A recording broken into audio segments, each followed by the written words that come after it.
take a look at this map of NFL teams. Now let's add NBA teams, then MLB, and lastly NHL. They have a few things in common. Firstly, they're absolutely littered with teams in these spots.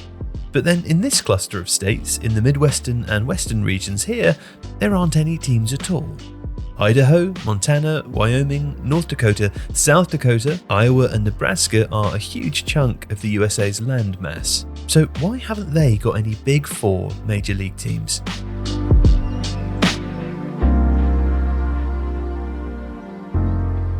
Well, the first thing is to establish how different the North American sports model is to the rest of the world. European sports fans, for example, may be looking at this map with complete confusion when virtually every European town or city has a sports team of some kind. This allows teams from towns as small as Burnley in England to play in the Premier League without there really being any issues. But the key difference is that in North American sports, there is no promotion or relegation. The NFL, NBA, MLB and NHL are closed shops, and if you want to join, you'll need the approval of the majority of other owners in that league.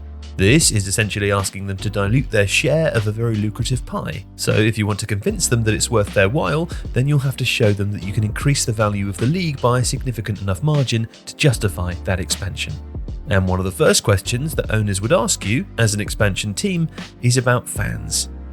So you'll often hear the phrase underserved areas, referring to areas that meet the requirements to merit teams but don't yet have them. And on paper, our selected states could fit into this category because not only do they not have Big Four teams of their own, there are hardly any Big Four teams in states nearby. This, incidentally, is why we didn't include Kansas in our selected states, as they have the NFL's Kansas City Chiefs and the MLB's Kansas City Royals just on their doorstep in Missouri. Plus, the Chiefs are officially moving across the state line to Kansas in time for the 2031 season. Now, in theory, this should provide a group of fans willing to support an expansion team in any of our selected states. So why aren't there any budding Big Four owners seeking to take advantage of this?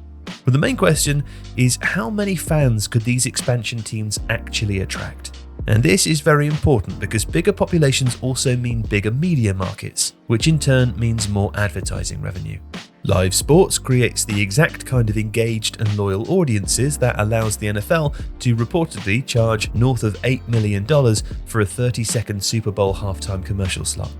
And the policy of the Big Four leagues when it comes to commercial revenue is to get as many eyeballs on their games as possible to allow them to charge bigger fees to advertisers. Smaller teams with smaller fan bases can't bring as much to the table on this front, obviously. And this is where our selected states suffer, because there just aren't that many people living there. Wyoming, for example, may have a landmass bigger than the United Kingdom, but there are only just over 500,000 people there, making it the 52nd most populous US state or territory. Fewer people obviously means smaller media markets. For example, Fargo and the surrounding Red River Valley, one of the key markets that includes North Dakota, is ranked just 113th in size across the US. Another factor to consider is the facilities available. The Big Four leagues want the biggest and most lucrative stadiums to play in. And this is another problem, because in places where there are fewer people, there's obviously not as much of a need for big stadiums. The smallest stadium in the NFL is currently the Chicago Bears' Soldier Field, but its 61,500 capacity is only a few thousand smaller than the entire population of Wyoming's state capital of Cheyenne. However, to say none of them have big stadiums would be wrong. Nebraska has Memorial Stadium in Lincoln, which has a capacity of over 85,000. It's home to the college football team, the Nebraska Cornhuskers. But this in itself highlights another problem that our selected states face. College football is a huge deal for this part of the country, and the Cornhuskers have sold out every game at Memorial Stadium since 1962. For all the talk of underserved areas, local populations are currently getting their sporting fix from college sports and don't necessarily need the NFL. So what's the smallest city to have a pro sports franchise in the US? Well, that would be Green Bay, Wisconsin, which has a population of just over 100,000 people, which is not even in the top 150 largest cities in the US. Green Bay got the Packers back in 1919, before the National Football League was even called that, and it's the only team in the NFL to be run as a non-profit, with more than 5 million holding shares in the team.